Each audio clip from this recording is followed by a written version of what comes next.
شریعت کا راستہ دکھاتے چلو، دیے عصمتوں کے جلاتے چلو، شریعت کا راستہ دکھاتے چلو۔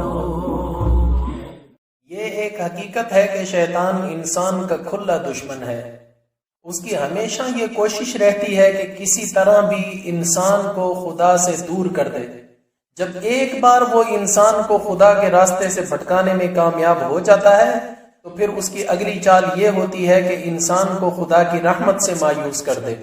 اس طرح اسے ہمیشہ رب کی نافرمانی والے راستے پر چلاتا رہتا ہے۔ لیکن اللہ تعالیٰ نے انسان کو سب سے زیادہ جس چیز کی امید دلائی ہے وہ اللہ کی رحمت ہے۔ امام احمد بن حنبل رحمۃ اللہ علیہ فرماتے ہیں کہ میں ایک بار راہ چلتے ہوئے بغداد میں سے میرا گزر ہوا، میں نے دیکھا کہ ایک ڈاکو لوگوں کو لوٹ رہا ہے۔ کچھ دنوں بعد مجھے وہی شخص مسجد میں نماز پڑھتا ہوا نظر آیا۔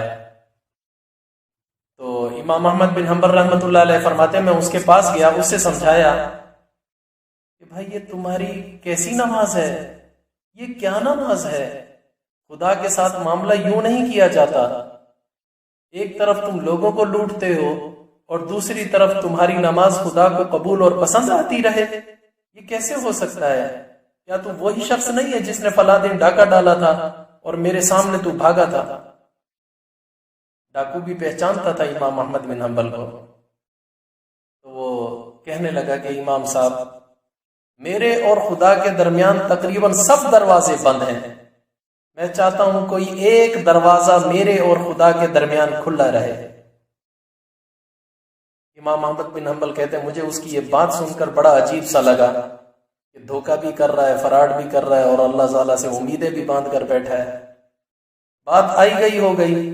امام احمد بن حنبل فرماتے ہیں کہ کچھ عرصے کے بعد میں حج پر گیا۔ طواف کے دوران میں کیا دیکھتا ہوں کہ رات کا وقت ہے، اندھیرا چھایا ہوا ہے، ایک شخص کعبے کے غلاف سے چمٹا ہوا ہے اور وہ کھڑا ہوا رو رہا ہے اور یہ الفاظ کہہ رہا ہے، یا اللہ میری توبہ، یا اللہ مجھے معاف کر دے، یا اللہ میں اس نافرمانی کی طرف کبھی بھی پلٹنے والا نہیں، مجھے تیرے اس گھر کی قسم میں کبھی بھی اس نافرمانی کی طرف پلٹنے والا نہیں۔ امام احمد بن حنبل رحمۃ اللہ علیہ فرماتے ہیں کہ میں نے دیکھنا چاہا کہ اس بے خودی کے عالم میں آہیں بھر بھر کر رونے والا کون خوش قسمت انسان ہے۔ امام احمد بن حنبل فرماتے ہیں کہ میری تو سوچ کی انتہا نہ رہی۔ میں کیا دیکھتا ہوں کہ یہ وہی شخص ہے جس نے بغداد میں ڈاکے ڈالے تھے، جس کو میں نے ڈاکے مارتے ہوئے دیکھا تھا۔ امام احمد بن حنبل فرماتے ہیں تب میرے دل میں یہ خیال آیا کہ خوش قسمت ڈاکو تھا، خوش قسمت انسان تھا جس نے خدا کی طرف جانے والے سب دروازے بند نہیں کر ڈالے، خدا مہربان کی طرف جانے والے سب دروازے نہیں اس نے بند کیے۔ اور پھر اللہ تعالیٰ بھی کتنا بڑا مہربان تھا جس نے وہ سبھی دروازے آخر اس پر کھول ڈالے۔ تو میرے بھائیوں کیسے بھی برے حال میں ہو، کتنے بھی گناہ گار ہو، خدا کے ساتھ اپنے سب دروازے بند مت کر لینا۔ جتنے دروازے کھلے رکھ سکتے ہو انہیں کھلے رکھنے کے لیے شیطان کے مقابلے پر مسلسل زور مارتے رہنا اور کبھی بھی ہمت نہ ہارنا، کبھی بھی ہار نہ ماننا۔ کوئی ایک بھی دروازہ اگر یہاں کھلا مل گیا تو کچھ بعید نہیں کہ وہ سب دروازے ہی کھل جائیں جو پہلے ہمارے لیے بند ہو چکے ہیں۔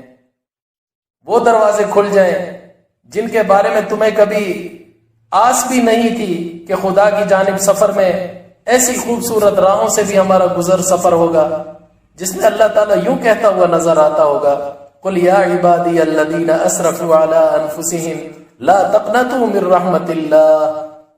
اے نبی صلی اللہ علیہ وسلم میرے ان بندوں کو کہہ دیجئے جنہوں نے اپنے نفسوں پر ظلم کر لیا ہے، کیا کہنا ہے ان کو؟ لا تقنطوا من رحمت اللہ، اللہ کی رحمت سے کبھی مایوس نہ ہونا، کبھی نا امید نہ ہونا۔